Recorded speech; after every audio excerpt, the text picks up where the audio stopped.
Olá, seja bem-vindo a mais um episódio do nosso podcast Saúde com Propósito, onde a nossa saúde será sempre o propósito. Hoje, além da doutora Luana, que vocês já conhecem.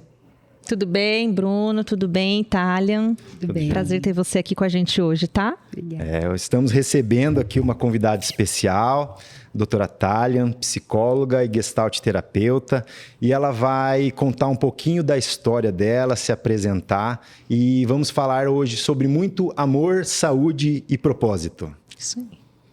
Bom, prazer estar aqui. Obrigada pelo convite. Eu sou a Talian, sou psicóloga, gestalt terapeuta, e quando alguém me pergunta assim, né, qual que é o seu interesse pela psicologia, me vem algo bem inusitado, assim, porque essa é a história real do meu interesse pela psicologia. Eu fiz direito 1 ano e meio e eu tinha um namorado do outro bloco da área de saúde e eu queria ficar perto desse namorado. Então eu falo que eu fui fazer psicologia por amor, né? Então, assim, que já é um tema que me atravessa desde muito pequena, mas tem toda essa simbologia também, sabe? Então, isso já diz muita coisa, né? Como mulher, assim, mas era esse interesse, eu queria ficar ali perto, né? E aí eu falei, meu Deus, o que eu vou fazer aqui, né? Que curso que eu quero na área de saúde? E aí, sempre ligada a muita espiritualidade também, falei, é psicologia. Mas foi assim que eu fui parar na psicologia. Por né? amor. Por amor. Literalmente. O amor, Por amor. não só a profissão, como muitos falam, né? Exatamente. Mas o amor dos relacionamentos. Dos relacionamentos. E aproveitando essa questão dos relacionamentos, que é o que a Talian fala muito nas redes sociais, conversa com os alunos também da pós-graduação, falar um pouquinho dessa questão dos relacionamentos, né? O quanto eles interferem na nossa saúde mental. E hoje, o que a gente conversa muito também é a questão de saúde física e mental, do quanto essa parte mental e emocional interfere no nosso físico, no nosso corpo. E que as pessoas, eu até comento, hoje muitas vezes eu como dentista indico mais terapia do que uma placa para bruxismo muitas vezes. É verdade. Então é a questão dos relacionamentos amorosos, afetivos, pessoais, o quanto isso interfere no nosso dia a dia. Bom, acho que para começar, acho que a gente precisa fazer um recorte até do lugar que eu falo, né? Dessa visão de homem que eu tenho, que é uma visão holística, humanista, fenomenológica. Então, quando a gente pensa, se a gente pensar o conceito, né, que a OMS oferece ali, conceitua sobre saúde mental, seria ali uma pessoa que se realiza nas suas capacidades, né? Consegue ali lidar com tensões normais da vida. E aqui eu já acho que é um ponto bem problemático para mim, porque o que são tensões normais da vida? Se a gente pensar que a gente está num sistema neoliberalista onde tudo é investimento e lucro, né? E aí um sujeito também que consegue trabalhar de forma produtiva. Então, só aqui, acho que a gente precisa partir daqui, né? Conceituar a saúde mental. Então, aqui a gente já tem várias problemáticas, porque até as nossas relações afetivas, elas também estão dessa forma neoliberal. Eu preciso de investimento e lucro. O que eu ganho estando do seu lado? O que você ganha estando do meu? Né? Não é mais tão genuíno, né? Não como é. antigamente. É como se fosse uma troca. Eu não sei. Eu não era bem isso. O que eu ganho, o que você vai ganhar? Mais nítido. Isso. Pode ser isso também. Eu acho era uma que coisa velada, talvez, né? Sufocada. Pode ser. Principalmente as mulheres, né? Eram sufocadas e deixado essa questão da relação de lado. Talvez está mais transparente hoje em dia, essa questão. Eu penso que nossa forma de amar, assim como nossa saúde mental, a subjetividade, os diagnósticos, eles acompanham cada momento de uma época, né? O que a gente chamava de amor antes é totalmente diferente do que a gente chama agora, né? Ninguém casava. Antes existia só o amor a Deus, por exemplo. Né? O amor romântico ele é uma virada ali do 19, então é uma coisa muito recente. Você não podia escolher com quem você casava, né? Era uma troca de dotes. Então, você tem ali seus dotes, essa mulher me interessa porque ela tem um império, então vamos trocar, é comercial. Então, quando você diz antigamente era mais genuíno, eu não vou cair nessa, sabe? Mas eu não iria por aí, não. Hoje eu acho que a coisa tá mais escrachada. Escrachada como, você diz? Eu vejo assim, essa questão de antes ser um pouco mais vedada, eu vejo que hoje por atender pacientes, por rol de amigos, amigas, enfim. A coisa tá mais... As pessoas verbalizam mais. É muito assim, a mulher chega, ela fala, eu quero, porque isso aqui me interessa, isso aqui... E o homem, muitas vezes, também. Então, é igual como a Talian estava falando. Eu acho que antes as pessoas sufocavam e escondiam. Isso. Não que não existisse. Isso que eu falei, mais vedado. Hoje é mais escrachado. Mais aberto, porque eu acho que as pessoas estão aprendendo, na verdade, a se comunicar. E talvez o ponto nisso que eu falo da importância, muitas vezes, da terapia, é pela questão do autoconhecimento. Sim. O autoconhecimento, a gente aprender o porquê eu reagi àquela situação de tal forma. Aquilo realmente, porque às vezes alguém pacífico no trânsito se transforma. Né? De repente alguém que não briga com ninguém no trânsito está buzinando, né? que estão invadindo. Não tem o domínio das suas emoções, né? Não consegue dominar as suas emoções. Mas aí continuando assim, essa ideia, né, de saúde mental, quando a gente fala do domínio das nossas emoções, é extremamente importante, respondendo a sua pergunta, né, a relação para a saúde mental. Tudo é relação, tudo é contato. A gente nasce totalmente misturado com o outro, né, dentro do corpo do outro. É óbvio que a gente vai sempre pulsar para se orientar, né? Isso ser um desejo da nossa espécie enquanto humano, a relação. A gente nasceu assim. A primeira coisa que a gente é amparado por um outro. Né? Amparado, cuidado. Então, é extremamente importante. Só que quando fala essa questão, né? Então, é importante dominar as emoções. Não dá para a gente pensar a saúde mental de uma forma separada, mente e corpo. Não tem como. Nós somos um grande organismo vivo, não é uma mente dentro de um corpo. Exatamente. Quando eu sinto paixão, meu coração acelera. Quando eu sinto medo, não é minha mente que está sentindo, meus poros arrepiam. Né? Então, assim, a gente não dá para pensar uma mente separada, né? É um grande corpo, né? E essa coisa, assim, de estar mais escrachado, aí entra uma outra coisa da saúde mental que eu acho que é importantíssimo, né? Se a gente pegar o que a OMS conceitua, o que eu entendo por saúde mental é uma potencialização da vida, né? Um sujeito que está potente para agir diante da própria existência. E o que deixa a gente potente para agir diante da nossa existência? A gente poder expressar uma alteridade radical, uma outridade, algo que é outro, que não cabe muitas vezes numa norma, num padrão, num deveria. Mulheres têm que casar, mulheres têm que ir com calma, não tem que ser tão escrachada. Qualquer coisa que entope uma veia, é como uma passagem, entende? Tem um ser aqui dentro que não corresponde ao que se esperam de mim. Isso vai impactar a sua saúde mental. Essa não tristeza, expressão angústia, transtornos. Vai trazer transtornos. Ficar bloqueando, entende? tentando bloquear as emoções, no caso, uma hora a coisa desanda. Exatamente. Assim. Você vê até puxando o gancho para a parte orgânica, que ela falou que eu concordo plenamente, o nosso intestino mesmo. Né, que é algo que eu falo muito, que eu estudo muito, o nosso intestino ele é impactado diretamente pelas nossas emoções. Sim. Então, ali a gente tem mais de 100 trilhões de células, que é muito maior que a quantidade de células do nosso corpo, que é entre 20 e 30. E quando a gente passa por situações de estresse, enfim, situações emocionais, a nossa microbiota intestinal, ela se altera nessa mesma hora. Então é incrível. Ficou nervoso da dor de barriga. Ou não. Ou constipa, tá? Constipa, trava. Ou constipa, ou trava. É mais comum constipar, né? Depende. O famoso cada caso é um caso. Mas a questão da alteração da permeabilidade intestinal, ela se acontece somente pelo fato dessas alterações das emoções, dessa falta, às vezes, de domínio, enfim. Só por esse motivo já se tem essa alteração. É incrível. Na Itália, eu queria até que você enfatizasse que a gente sempre conversa, né, explica aqui, deixar também a questão da relação da terapia em si, porque muitas vezes as pessoas falam, é emocional, e como se isso fosse pouco.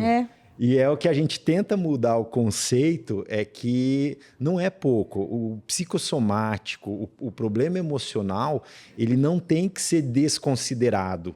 E apenas, como é emocional, é psicológico, é emocional. E nisso é como se fosse, resolva isso sozinho. Como se menosprezassem, né? Isso. Tem até esse jargão, né? Isso. Tipo, isso aí é psicológico.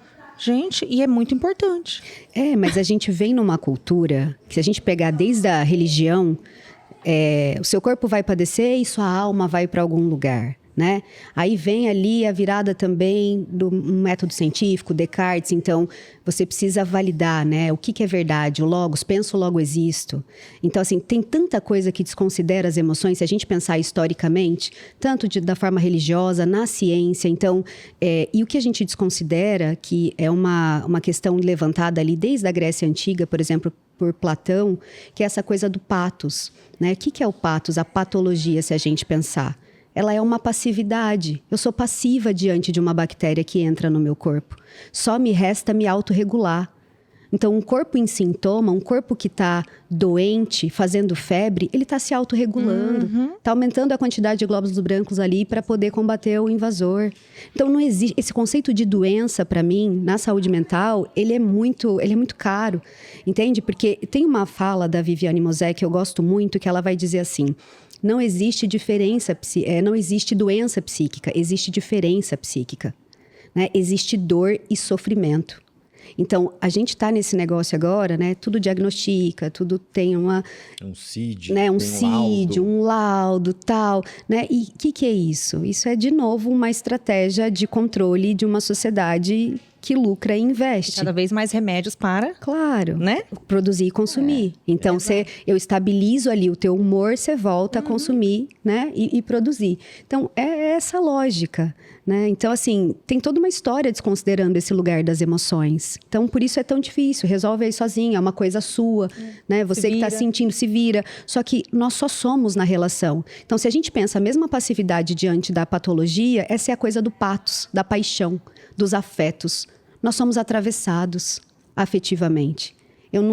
Tanto é verdade que não é uma questão de correspondência, o afeto. Eu só sinto, eu sou atravessada por ele, o mundo me atravessa. Por que eu digo isso? Porque pode não existir nenhuma causa para você se apaixonar por alguém. Ele pode não te ligar, não te mandar mensagem, ser uma pessoa escrota, sei lá, mas você está apaixonada. Ou seja, não tem causa e efeito. Eu fui atravessada por esse afeto. Só que a gente está numa sociedade que desconsidera qualquer forma de sentir, né? Qualquer vulnerabilidade é uma problemática. E aqui a gente entra em outra questão que tudo parece que é relacionado ao feminino, a vulnerabilidade, né? A sensibilidade. Tem um lugar, eu colocaria assim, meio demoníaco, trazendo essa coisa meio de Eva, sabe? Ela foi desejar demais, ela foi querer demais, ela foi, né, tudo que é considerado ali frágil, de alguma forma, remete a esse feminino, então a gente também não olha para isso, né? Então acho que são várias questões muito complexas, assim, que se amarram uma coisa na outra, sabe?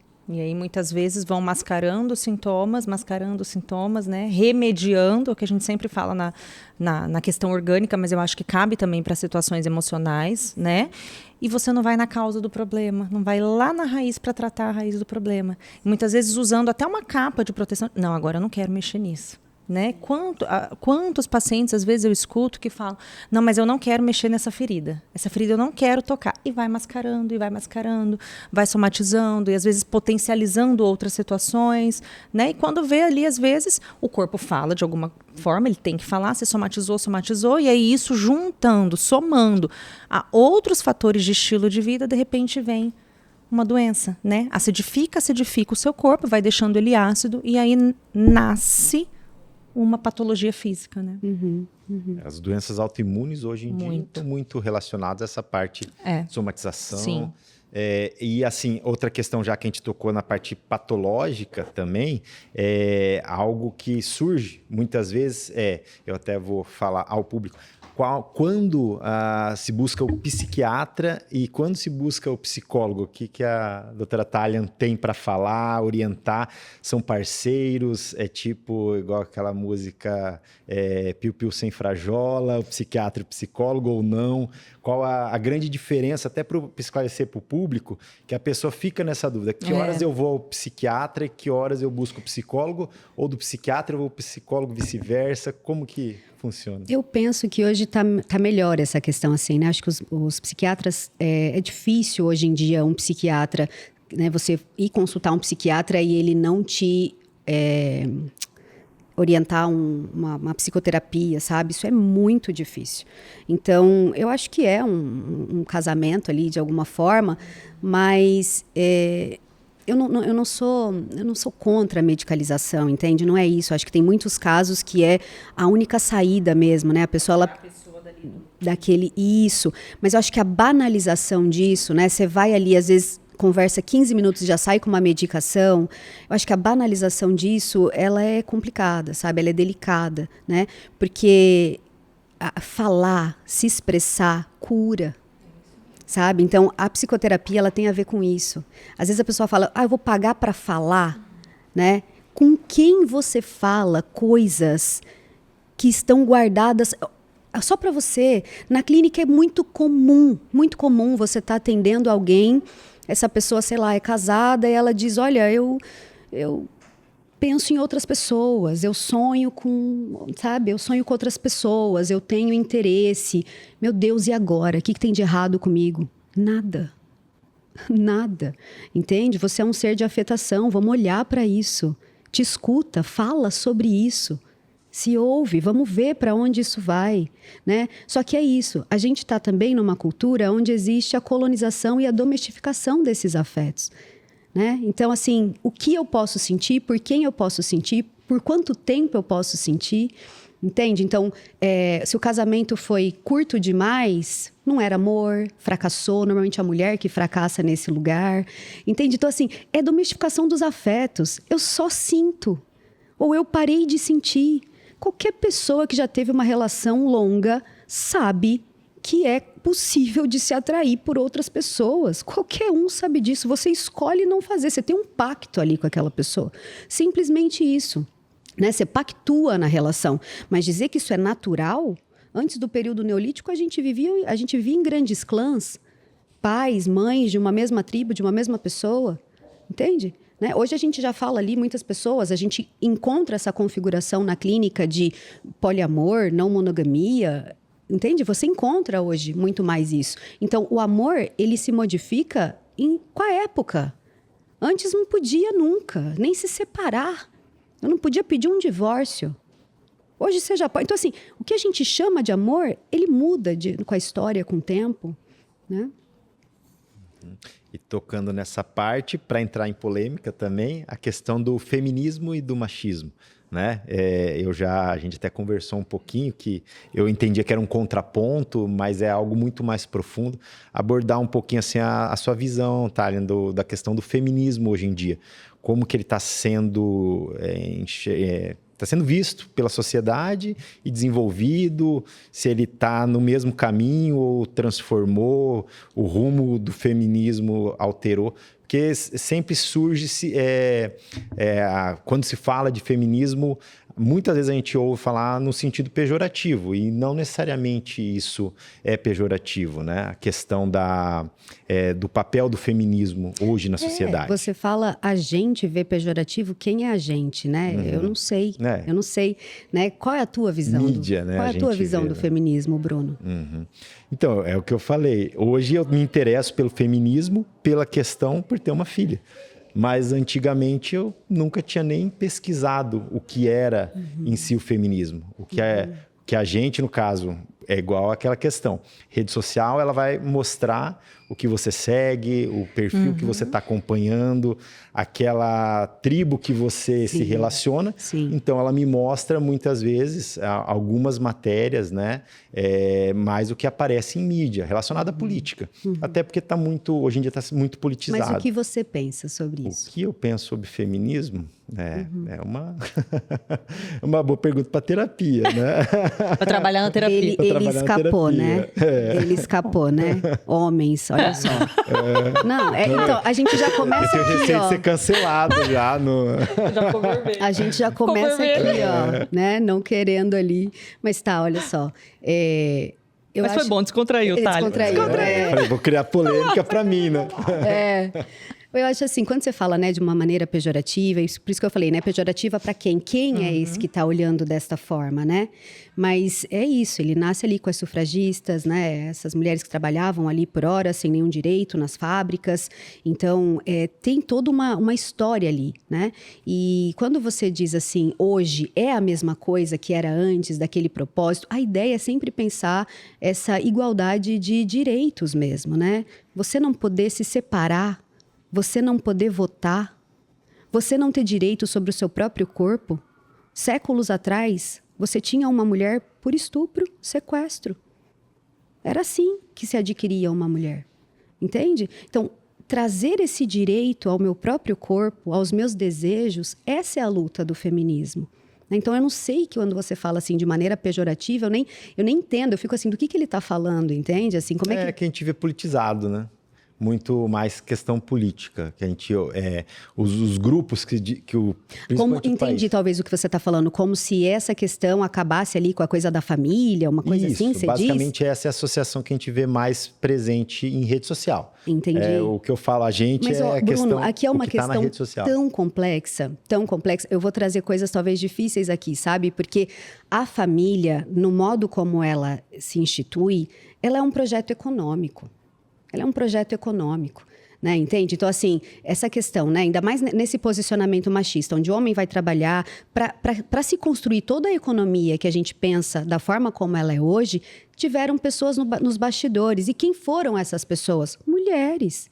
Quem mais ocupa posições no mercado de trabalho relacionado ao cuidado?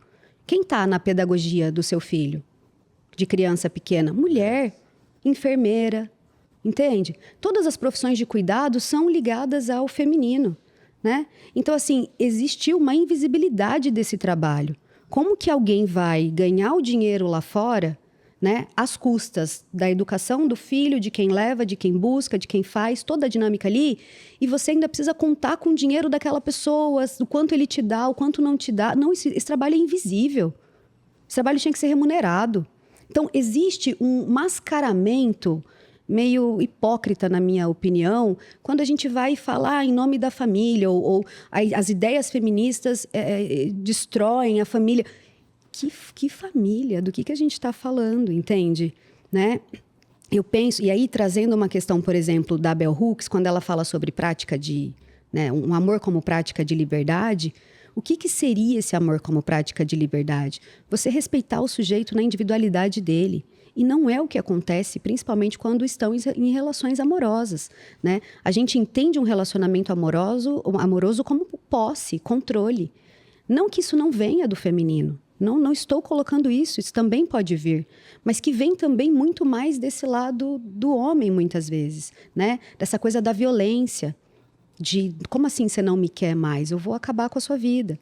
É uma problemática, muitas vezes, essa questão de até que a morte nos separe. E aí a gente vê as vias de fato. Essa questão a gente vê as vias de fato. A morte, então, separa. Eu te mato, né? Exato. Feminicídio também, a gente pensa, existia antigamente, está pior hoje em dia. Nunca deixou, Bruno. As violências foram queimadas na fogueira. O que é Inquisição? Né? Hoje a gente vê mais. É bem isso. Às vezes sempre existiu, porém a percepção e as notícias chegam mais.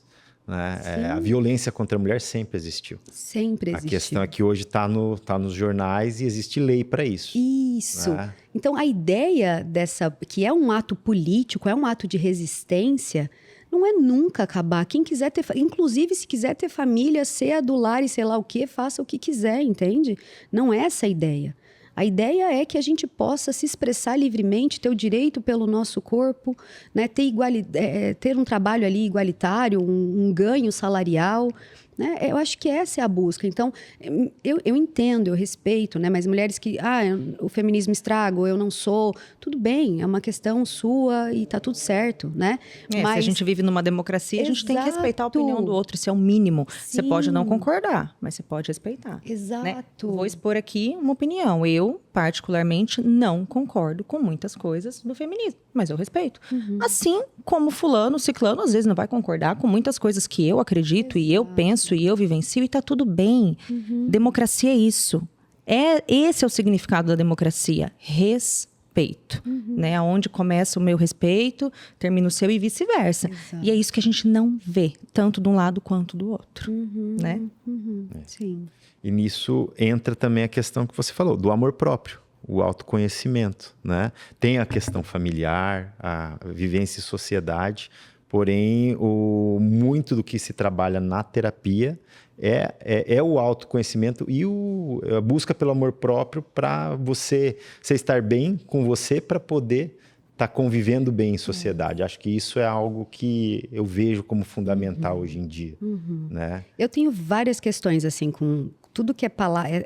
Tenho várias ressalvas, sabe? Porque é muito fácil. Hoje a gente está caindo numa questão de amor próprio, aonde está virando quase uma defesa. Eu me amo, eu me basto, eu não preciso de ninguém, né? Sou autossuficiente. Né? Isso. Como se a pessoa nem vivesse em sociedade, né? Exato. Que loucura. Não é bem, não é bem isso, é isso. sabe? Porque o ser humano é feito para se relacionar. Exato. E você só você só se modifica na experiência. Não tem como, né? Então, primeiro ter o amor próprio, se autoconhecer para depois sei lá o quê, isso é uma fantasia ilusória, isso é quase um delírio, sabe? Porque assim, a hora que... Você imagina, eu posso ter a teoria de como andar de carro. Primeiro você coloca a primeira, segunda, não sei o quê, vou lá na teoria. O meu corpo precisa aprender na experiência até algo se automatizar, se habituar. Ele precisa, entende? É na experiência que eu vou, passo a primeira, a segunda, a terceira e vou lá e dirijo. É até o momento que eu falo, nossa, eu consigo dirigir. Então, por mais que eu possa estudar sobre feminismo, sobre violência, sobre discussão de gênero, qualquer coisa que eu venha estudar, na hora que eu for para a experiência, isso não me impede de ficar ansiosa por não receber uma mensagem de alguém, entende? Por não ficar sem saber o que fazer ou não dormir porque o outro me deu um ghost. Por mais que eu entenda isso na prática, que eu sei que isso é violento, que isso é uma estratégia de manipulação, eu posso entender tudo. É na experiência que eu vou ter a condição de dizer, ei, escuta, eu fico ansiosa quando isso acontece. Você pode ser respeitoso, ser claro, te interessa estar comigo, não te interessa? A gente pode resolver isso aqui, é ali. Só que o que a gente faz? Contém, não fala, não mostra, esconde. E é aqui que a sua saúde mental começa a ficar em risco. A tua ansiedade vai aumentar, entende? Então, a ideia é que a gente possa aprender sobre esse amor próprio na experiência. A gente fala muito de o outro, fulano não tem responsabilidade afetiva. Mas eu digo assim, você tem responsabilidade com seus afetos? Com você mesmo. Com você mesmo, né? Eu entendo que isso é o que todo mundo deveria ter. Vamos ter responsabilidade afetiva com as pessoas, né? Mas, Talion, o que seria você ter responsabilidade com seus afetos? Se eu sentir um mal-estar, porque você desmarcou comigo de última hora e eu não fiz nada, eu fui responsável com os meus afetos? Não. Entende? Se o outro falou assim, putz, não vai dar, gata... Não vai dar hoje, aconteceu uma coisa aqui, não vai dar. Ah, não, tudo bem, não tem problema, deixa para próximo. Se isso é uma verdade, massa, e se não for? Exato. Qual a responsabilidade que você teve com o seu afeto? Entende? E com a tua saúde mental, Com a tua saúde mental. Então, você não vai construir amor próprio num banco sufocando ou numa análise sozinho. Você precisa ir para a experiência, sabe? Aprender a verbalizar o que está sentindo. Exato. Comunicar, expressar. Se posicionar. Se posicionar. Não ficar evitando conflitos o tempo inteiro. Exatamente. Às vezes são necessários. Às vezes são necessários. Conversas difíceis é o que constitui uma relação afetiva e amorosa da forma mais autêntica e genuína, que é como eu acredito. O amor só se sustenta aqui. O resto... Para mim, o que a gente tem chamado de amor hoje em dia é medo. Entende? E a dependência se faz do medo. A dependência emocional, né? A dependência emocional se faz do medo. As pessoas vão se anulando. Isso. Aquilo ali se torna o centro da vida dela. Parece que não sabe fazer mais nada. Exato. Fora aquela relação, né? Aqui entrando mais, acho que na relação de relacionamento amoroso mesmo, né? E aí a pessoa se anula e a pessoa só vive em função daquilo. E é o dia inteiro com aquela angústia, com aquele... Isso, aquela adrenalina. Se a pessoa não manda uma mensagem, se ela foi em algum lugar e não, sei lá, não mandou mensagem por algumas horas, já é um desespero que dá. Que loucura, isso. Gente. E muitos amores, muitos casamentos ainda são constituídos dentro dessa configuração e a gente tem chamado isso de amor, né? Isso é medo de perder, é medo do vazio que você vai sentir com a tua própria existência, né? Então, não, o amor é a capacidade que eu tenho de, ao tocar a tua existência, potencializar a tua vida, sabe? De você, a partir de mim... O que seria isso, Talian? Dá um exemplo disso. Não existe problema nenhum em você sentir coisas, ciúmes, insegurança, nada disso. Mas que ao se aperceber do seu ciúme, você possa se ampliar na experiência comigo, que a gente possa dialogar. O que acontece que você imagina que eu estou ficando com uma outra pessoa e você, numa abertura amorosa e não num machismo impregnado, tentando converter, sei lá, colocar isso pra mim, entende? Que não, mas você, sei lá, eu vi tal coisa, uma abertura amorosa pro diálogo. Nossa, realmente, eu fico fantasiando coisas a seu respeito. É mesmo, Bruno, o que acontece que você faz isso? Né? Como são essas fantasias? Você tá inseguro? Você tem... na verdade, eu tenho muito medo de ser traído, ou tenho muitas inseguranças. Na verdade, eu tenho medo de ficar sozinho e talvez ver que eu só fiz tudo pelo outro e nunca fiz nada pra mim, sei lá o quê. Isso é o amor pra mim. Essa relação onde, a partir da minha existência e de como você se afeta na minha existência, você é convidado a olhar pra você. Entende? E se expandir junto comigo. Porque senão qualquer coisa vira conflito, controle e posse. Né? Eu sempre estou responsabilizando o outro por aquilo que eu sinto. Exatamente. Você me fez perder a cabeça. Eu só gritei assim porque você fez assado. Qual a responsabilidade aqui? Então, a gente tem chamado isso de amor. Eu acho meio esquisito. E você vê, as pessoas não conversam, né? Elas não sentam para ter uma conversa clara. Não. Que às vezes poderia resolver muitas coisas. Muitas coisas. Só que que quando você fala isso, é difícil também, né, Luana? Porque, assim, não é fácil ter conversas difíceis, né? Sim. São conversas difíceis de se ter. São conversas difíceis, mas se a gente não tem, a gente também vai pagar o preço. Vai pagar. Então, aí é escolha. Perfeito. Escolha. Exatamente. Nós somos autorresponsáveis pela nossa vida e a gente escolhe o tempo todo. Então, a gente vai colher. Seja pela ação, seja pela omissão. Exatamente. O custo sempre tem, né? Depende daquele que você está disposto a pagar. Acolher. Exatamente. Exatamente. Que às vezes é aquela questão, tô cansado, não quero, vai pro celular, vai pra tela, vai pra TV. Vai pra comida. Pra comida, pra compulsão. Vai pra comida, pra compulsão. Então, vai buscando mecanismos de fuga para o não enfrentamento. Exato. Para não ter as conversas difíceis, não resolver e às vezes pegar e se anular. Né? Isso. E nesse ponto, aí outra polêmica que eu falei, aí eu também não tenho opinião. Então, opine, se posicione. Eu não aprofundei no tema, porém, justamente porque eu quero saber a questão do narcisismo, que está tão em alta nas redes sociais. A gente ouve muito falar, né?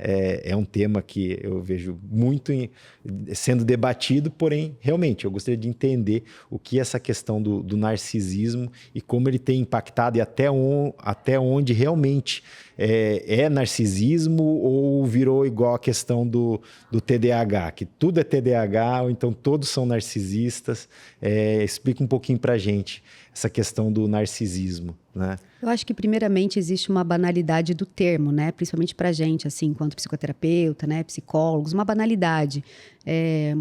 Todo mundo é narcisista, né? Mas se a gente olhar conceitualmente, teoricamente, ela é uma constituição do sujeito, né? O narcisismo é uma constituição do sujeito. O bebê, quando ele nasce, ele não entende nada além dele mesmo. Ele acha que o mundo gira ao redor dele, ele não consegue perceber o outro, né? Esse corte é feito durante um tempo, quando ele consegue olhar para o mundo, para o outro, né? Isso é um estágio ali que ele precisa aprender, né? Quando ele vai percebendo ali a interação do outro, que ele vai entendendo que existe muito além dele. Mas a questão é quando a gente não sai desse centramento na vida adulta. Né? A gente não sai desse centramento. Mas uma outra questão agora também, como gestalterapeuta, né? Como eu entendo o humano, eu não gosto muito dessa ideia de transtorno, de personalidade, essas coisas que fixam o sujeito num diagnóstico, sabe? Eu acho que limita muito a existência de uma pessoa. Na gestalterapia, a gente entende que isso é uma forma que esse sujeito encontrou de se ajustar, né? Normalmente são pessoas extremamente inseguras e que tiveram uma infância, uma vivência de muita opressão, de muito poder, de muito controle. Alguém muito autoritário esteve ali na educação, né, ao redor dessa pessoa. E a forma agora que ela arrumou de se ajustar é quase nessa ideia de um aniquilamento do outro mesmo, onde só ele existe, né? Só que se a gente pegar nisso, eu posso aqui ficar conceituando um narcisista ou sei lá o quê. Mas a ideia, eu acho que a gente pensar uma coisa que a clínica sempre vai nos convidar. Como você participa daquilo que você reclama. Então, eu me envolvi com um narcisista, fulano é narcisista e sei lá, todo mundo agora é. E o que você está se beneficiando? Né? Sabe? Como é que você está atraindo? Como é que você está configurando? Por quê, né? Isso.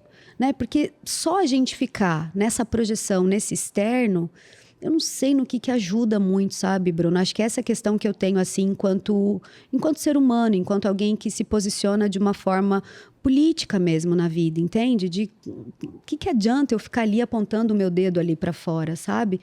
Então, como é que eu configuro essas pessoas na minha vida, né? Porque tem o codependente ali também que vai enaltecendo, vai se anulando e virando tudo que aquela pessoa ali... Não sabe nem quem é mais, Exato, né? Tem nem clareza de identidade. Precisa, né? Então, é o que eu digo. A gente fala assim, isso é muito maldoso e muito perverso.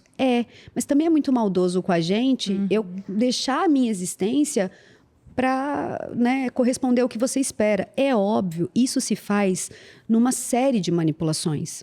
Entende? Do sujeito narcisista para com o codependente. É uma série de manipulações. Essa pessoa vai ali. Não estou dizendo que isso não existe. Existe. Sim. É difícil sair disso. É difícil perceber. Né? Mas a ideia, eu acho que é essa. A gente pensar... A gente precisa se fazer mais perguntas, sabe? Eu acho que falta muito isso. Né? Eu acho que falta muito isso nas pessoas, entende? Então, a gente olha ali... sei lá, qualquer figura pública, fulana... Cara, o que acontece que eu tô... extremamente irritada porque o Neymar traiu a menina.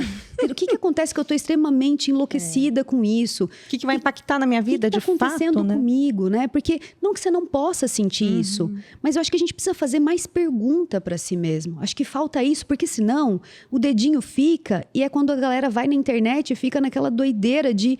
xingar no Twitter. Meu Deus do céu, e é uma... Muito. Entende? Nem é mais Twitter, né? X agora. Exato. X. Agora é o X, mudou de nome, né? Entende? Então, eu acho que é essa questão, assim, que para mim faz sentido, sabe, Bruno? Que se a gente passasse mais tempo nesse direcionamento, assim, o que eu tô sentindo? Por que isso me afeta tanto, né? Gente, as pessoas, às vezes, elas nem sabem quem elas são, do que elas gostam. Isso. E aí, às vezes, né, entra num relacionamento assim, e é o que você falou, se anula tanto... que não sabe nem do que ela gosta mais. Exato. Quais são os prazeres dela. Exato. Isso é muito comum, assim, né? E não é só uma questão individual. Por isso que a gente não pode pensar as coisas, um transtorno, um diagnóstico de forma individualizada, né? Porque o quanto essa história da mulher, essa que sempre esteve para servir, o quanto isso constitui ela hoje na forma de se relacionar. É muito comum mulheres chegarem assim para mim, comecei a sair, não sei o quê, mas eu nem queria ir naquele lugar. Mas eu falo, e o que você falou? Eu falei, tanto faz, pode ser. Você prefere pizza ou sushi? Você que escolhe. Resolve você, pode ser, para mim tá bom. Né? Então, nisso você já tá ali se misturando com o outro. E por que a gente faz isso? Por que principalmente mulheres, por que a gente se mistura? Porque qualquer diferença que a gente for mostrar, muitas vezes ela já vai existe um conflito. É isso aí. Toda diferença que se mostra vai conflitar. E ninguém quer conflitar mais. Ninguém quer se posicionar para não ter conflito. Exato. Porque para conflitar, a gente precisa ser respeitoso e ter conversas honestas, respeitosas. A gente precisa se abrir com profundidade, né, para o outro. Mas a gente está sempre nessa crença de que se eu me vulnerabilizar, aí o outro destitui a minha existência. Isso é uma inverdade total. É exatamente nessa não vulnerabilização, né, ou quando eu digo vulnerabilidade, é isso, eu não gostei dessa forma. Né? Ou eu não concordo. Eu não concordo. Te respeito, mas não concordo. Não concordo, exato. Às vezes as pessoas saem e contam assim pra mim, Thalia, o cara só falou dele a noite inteira. Aí eu digo, como você se sentiu péssima, né? O cara não... Falei, você não disse pra ele? É muito desagradável, assim, ver que não existe espaço pra eu falar. É muito desconfortável estar com você. Por que você não falou? Entende? Né? O que acontece ali que você guardou? Só que eu vou colocar uma coisa assim tão íntima num primeiro encontro. Você tá se sentindo assim. Ou vai ficar mascarando, né? Já vai começar mascarando, né? Isso. E dá para fazer isso de forma respeitosa, que quando você fala dessa forma, não dá vontade, sabe? Eu não consigo ter espaço aqui, não tô achando interessante essa conversa. E às vezes é o primeiro e último também encontro, Que né? bom. E que bom! Não é? Que bom. Já vai de uma vez. Já vai do pouco tempo. Não rolou, não deu liga, né? Não deu pouco química, tempo. Ponto. Porque ficar postergando, arrastando. Exato. Sim, e é exatamente nesse postergar, e aí eu vou me invisibilizando diante ali do outro. Isso normalmente é muito mais característico em mulheres, né? E quando vê, se instituiu uma relação e agora você vai ter que lidar com aquela pessoa de fato, né? As máscaras vão precisar cair. E é aí que muitas vezes vem essas dificuldades mesmo na comunicação, né? Esses problemas mais conflituosos de relacionamentos amorosos, né? Como ciúme, essas brigas mais difíceis, né? Então, pela falta um pouco de conversa lá no primeiro encontro. E de olhar para si mesmo. O que eu estou sentindo? Eu estou bem aqui? Por que eu tô aqui? Isso. Né? Porque eu quero de fato? É por algum, sei lá, bloqueio, alguma projeção? É só para não... Sei lá, né? A gente vê muito... Eu tenho muita paciente que fala, mas... E aí, eu vou ficar sozinha? Eu falo, meu Deus do céu, tá limitada, né? E aí, vai se anulando e vai aceitando qualquer situação, né? Vai se colocando em qualquer situação, porque não se posiciona, porque às vezes não sabe quem é, o que gosta e o que quer, de fato. E existe um condicionamento também. Esse negócio de ficar sozinha. Vou ficar sozinha? Pode ser a mulher bem-sucedida... Ela tem o dinheiro dela, a casa dela, as coisas dela, mas se ela não tem um relacionamento, parece que tem um fracasso. O que não acontece com homens. Homens solteiros são os, né, estão na melhor fase, tá curtindo, garanhão, tá super bem, né? Não é uma questão ali. Então, essa coisa de se anular e o medo de ficar sozinha também é essa herança. Sabe? Essa herança de que tem algo de errado se você não foi escolhida por alguém. Uma coisa que já há séculos atrás se esperavam de nós. A gente só tinha reconhecimento ao lado de um homem. Só que isso ainda fica impregnado na carne, no corpo, nas gerações, sabe? Então a gente precisa ali... O conceito da princesa das Disney, né? Muito. Crescemos ouvindo isso, né? Esperando o príncipe encantado, vindo cavalo branco. Que ela sempre numas mazelas, né? Sempre com aquelas dificuldades, a gata borralheira, sei lá, todas aquelas coisas. Então, assim, e a vida se transforma a partir de um homem, né? Então, assim, imagina a gente ouvindo isso e vendo a vida inteira, você acredita, né? E hoje eu conto as historinhas para Angelina, daí assim, casaram e viveram felizes para sempre.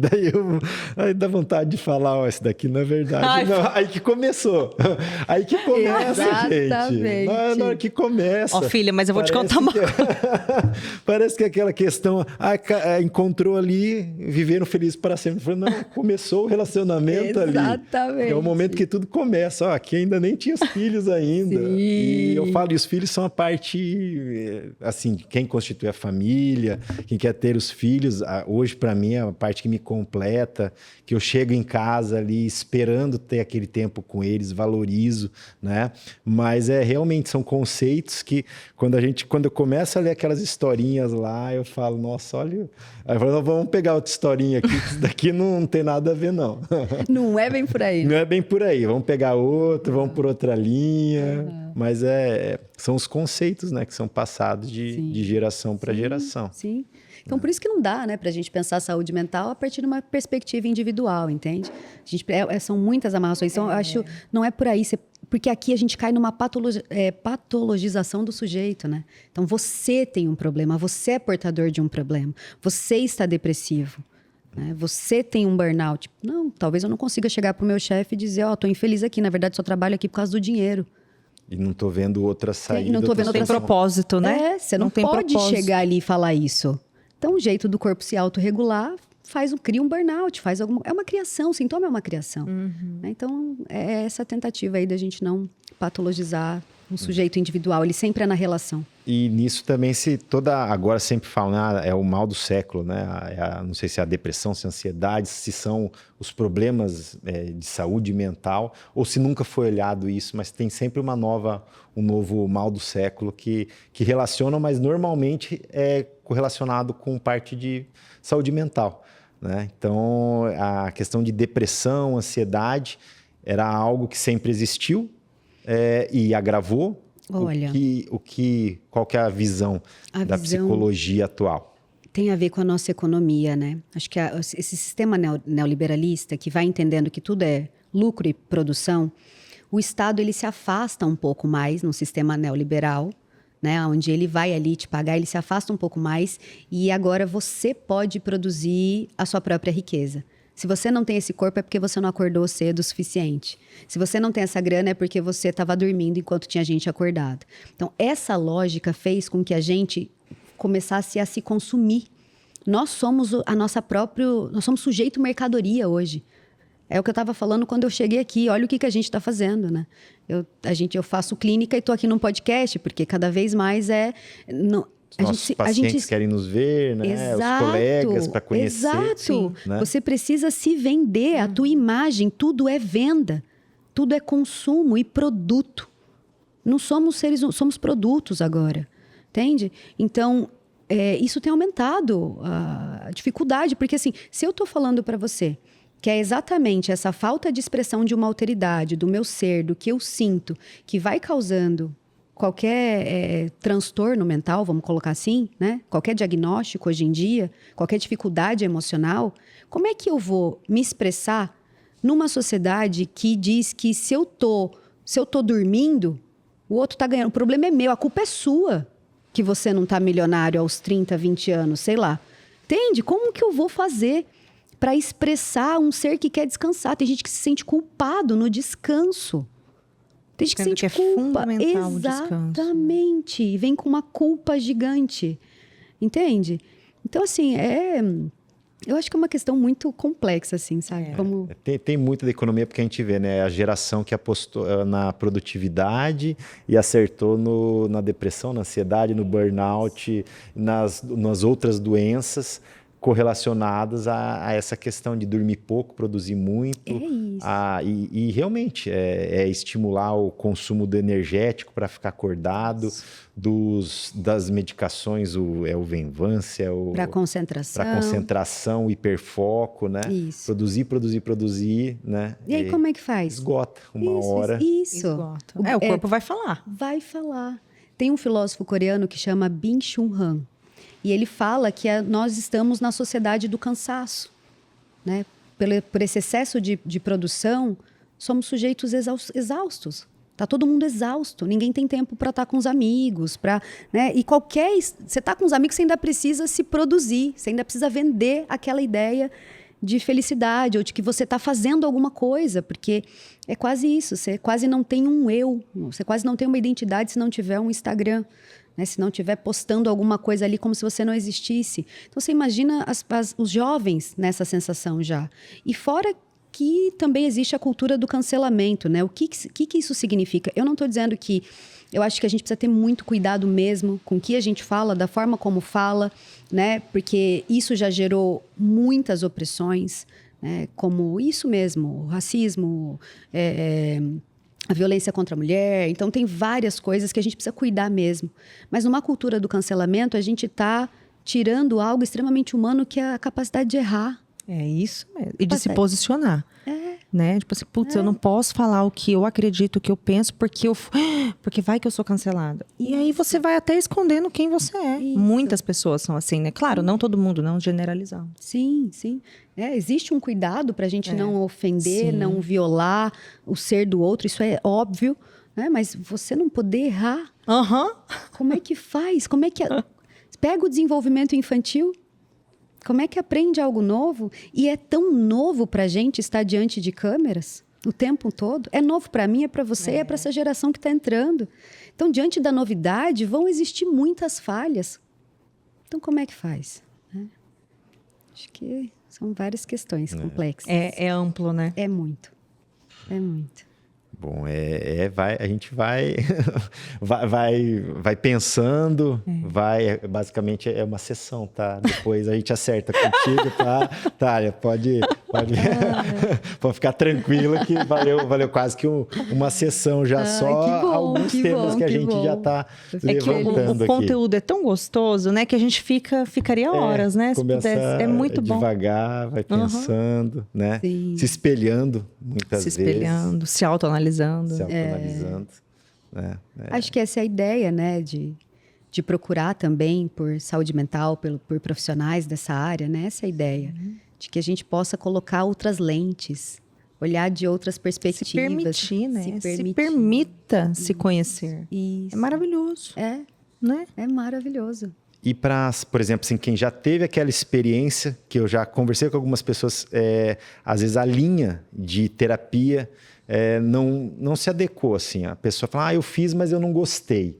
O que você fala, assim, qual que é uma sugestão sua de como a pessoa buscar profissionais para uma terapia, quais linhas, não sei se é o caso da gente aprofundar tanto, às vezes nem dá tempo, né? Mas alguma forma da pessoa poder aproveitar a terapia para essa questão de conseguir se sentir à vontade, igual tá o papo aqui, que se deixar já está sendo uma sessão já. Eu penso que assim, Bruno, a gente pode até falar com um colega, difundir, mas é um negócio tão próprio. Eu sou psicóloga, terapeuta, né? Eu faço análise há 14 anos, que é quase meu tempo de clínica. Minha filha faz desde os 9, tem 21.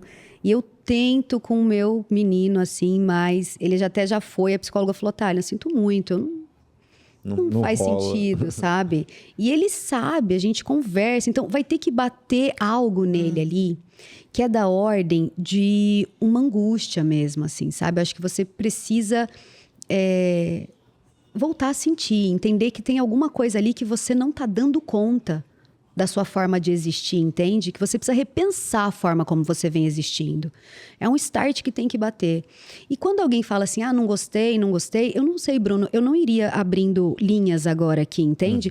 Porque o que eu digo, o sujeito que vem leigo, ele não quer saber muito que linha... Ele quer ajuda. Ele quer ajuda, sabe? Resolução. Isso. E eu penso que as pessoas precisam se oferecer essa chance. Porque, às vezes, você sai...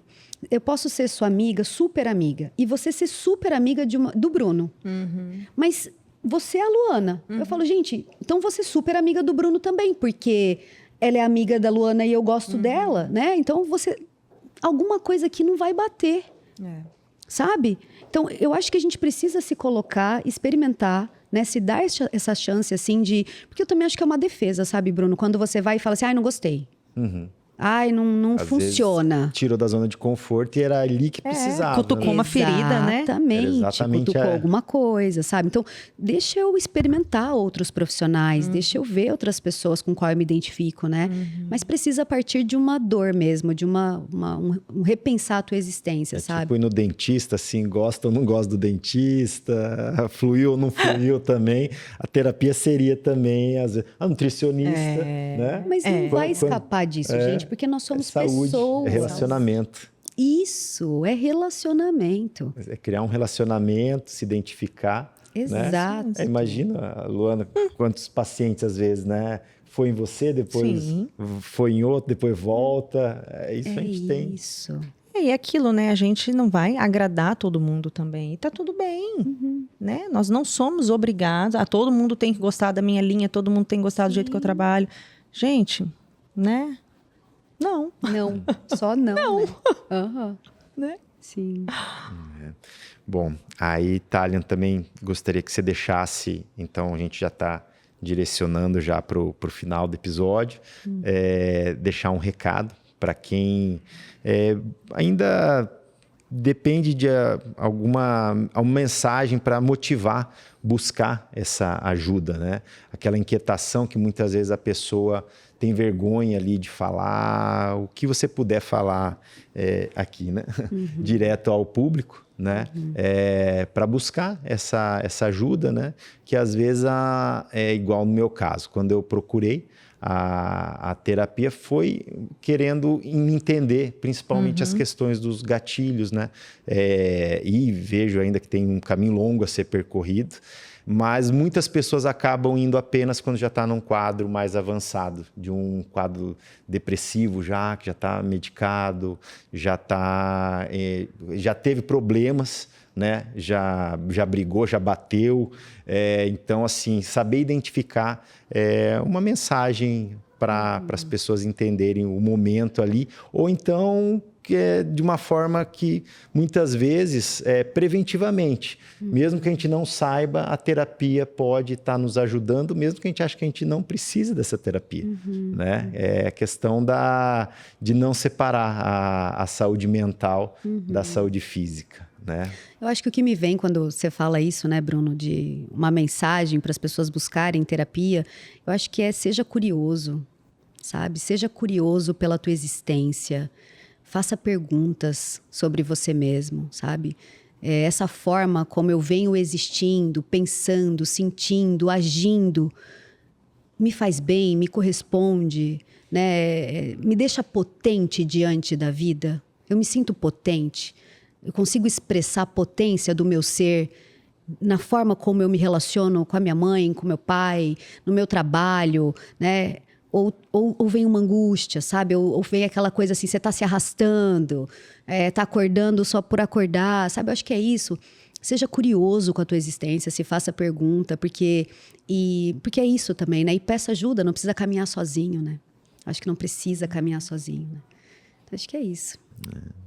E você, Luana? Agradecer, primeiramente, a Talian por ter aceitado o convite, por ter contribuído tanto aqui pra gente, né? Com tanto conhecimento. A gente ficaria aqui, ó, o resto da tarde, fazendo uma sessão, né, Bruno? Pois eu já tô até mais leve, só de ter conversado. Bom, né? Bom, terapia é bom. Façam terapia. Façam terapia, busquem o autoconhecimento, né? Quanto mais nós tivermos a humildade para buscar, porque eu acho que é um ato de humildade, você reconhecer, eu preciso de ajuda, você entender que a saúde mental, que a saúde física, ela está totalmente interligada, né? Tudo, gente, que a gente vai fazer, a gente precisa do nosso corpo, né? A gente precisa do corpo físico e precisa do corpo, da saúde mental, para a gente poder realizar as nossas ações, para a gente poder realizar os nossos sonhos. Então, a gente precisa estar em equilíbrio. E quanto mais a gente sabe quem a gente é, mais a gente tem clareza da nossa identidade, melhor a gente se posiciona, né, na nossa vida profissional, na nossa relação amorosa, no nosso trabalho. Então, busquem o autoconhecimento porque ele liberta. Tem uma frase que eu gosto muito, que é a seguinte: as perguntas poderosas te livram de problemas pesados. Complementando o que você falou. Bom. Então é isso. Obrigada. Obrigada também. Às vezes uma tristeza que não se explica, né? Uma angústia, com um bom papo, com uma boa conversa, é importantíssimo. A gente não ter esse preconceito de falar. Né, Bruno? E justamente a técnica para abrir as caixinhas, né? São lugares que a gente não acessa sozinho. Não acessa, sabe? Acho que o que faz o meu filho ainda fugir disso é porque ele fala: mãe, eu tenho você. Né? Porque eu vou ajudando ali, porque é isso. A gente acorda muitas vezes, o que eu tô sentindo? Por que eu tô desse jeito, né? É uma coisa que é muito difícil, é a técnica que ajuda ali você olhar para uma coisa que, né, não tava possível. Sozinha não estava possível. Buscar ajuda sempre bem-vinda. Isso. Né? É isso. Bem, e para vocês que nos acompanharam aqui nesse episódio tão profundo, e leve ao mesmo tempo, que a gente saiu até mais leve aqui ao final do papo, né? Nos acompanhem, sigam nas redes sociais, curtam esse episódio, compartilhem para que a nossa mensagem chegue a outras pessoas. Exato. E nos aguardem em novos episódios do nosso podcast Saúde com Propósito.